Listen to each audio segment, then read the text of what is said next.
Edward Jenner, the man who invented vaccine. Vaccines as we know today did not exist until an English physician and scientist named Edward Jenner introduced it in 1798 to cure smallpox disease. Smallpox was an infectious disease caused by variola viruses. WHO certified in 1980 that smallpox no longer exists globally. The last smallpox case was found in 1977. Smallpox was found as early as 1157 BC in the mummy of Egyptian pharaoh Ramses V, whose remains show marks of smallpox on his skin. Smallpox mostly occurred in outbreaks. It is estimated that 300 million people died of smallpox in the 20th century alone. The term smallpox was first used in Britain to distinguish it from greatpox or syphilis. Smallpox attacks internal organs and skin cells. Death can occur 6 days after the fever develops. There were no cures for smallpox. Patient got treated to relieve its symptoms only.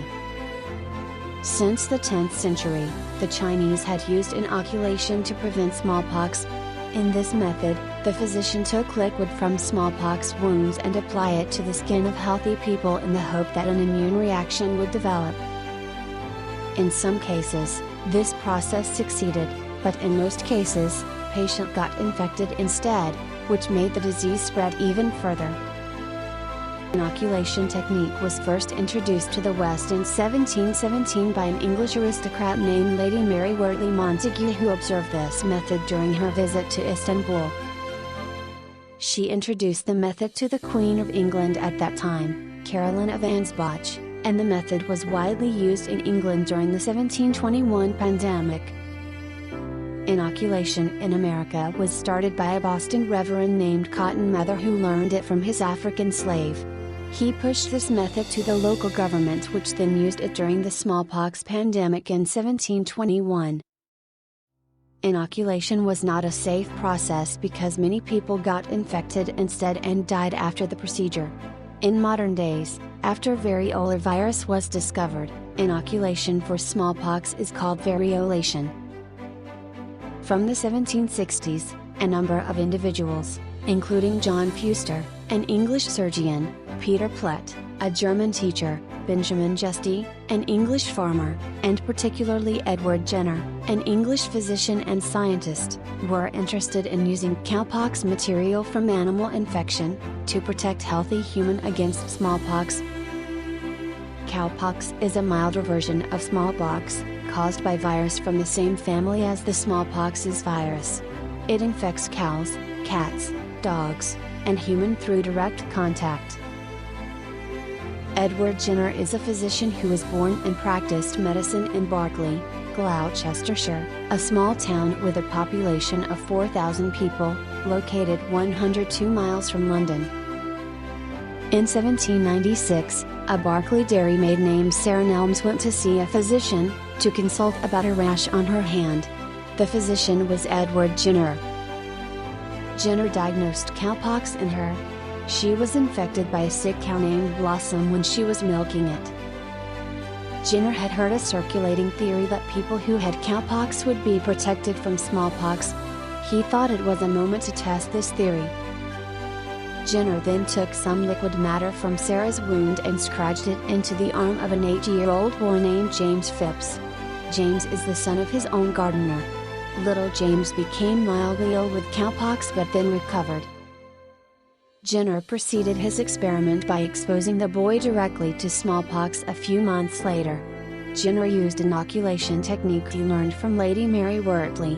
The boy's skin was scratched with the skin scab material from someone who suffered a mild form of smallpox. As expected by Jenner, little James survived from the procedure. He did not suffer any symptom of smallpox at all. Edward Jenner realized this was a breakthrough. He called the cowpox substance that was taken from Sarah's hand as vaccine. The word vaccine comes from the Latin word vacca, which means cow. In 1801, Jenner published his treatise on the origin of the vaccine inoculation, in which he summarized his discoveries and expressed hope that his method would end the smallpox pandemic. Edward Jenner was born on May 17, 1749 in Berkeley, Gloucestershire, as the eighth of 9 children. His father is a reverend named Stephen Jenner. He died when Jenner was 5 years old. Jenner was brought up by his older brother who was also a preacher. Young Jenner acquired a love of nature that remained with him all his life. He attended grammar school and at the age of 14 was apprenticed to a surgeon in Gloucestershire named Daniel Ludlow. On completing his 7 years of apprenticeship with Ludlow at the age of 21, Jenner went to London and became an apprentice for John Hunter, one of the most prominent surgeons in London. After 3 years of apprenticeship with Hunter, Jenner returned to his home in Berkeley to start his own medical practice and stayed there until his death. Jenner developed smallpox vaccine in 1798, after 25 years of medical practice. At first people were not convinced about his vaccine and he was widely criticized for using material from diseased animals. But it did not take long for people to realize that his vaccine was truly effective. Jenner's work made him very famous and he received honorary degrees and tributes, including a title of Physician Extraordinary from King George IV, a medal from France, a ring from the Empress of Russia and a certificate of gratitude from North American Indian chiefs. Jenner spent his later life working on vaccination and inoculating people for free. It is said that Edward Jenner saved more lives through his work than any other human in history. Edward Jenner died at his home in Berkeley, on January 26, 1823 at the age of 73. He died because of a stroke. He was buried in the family vault at the Church of St. Mary, Berkeley.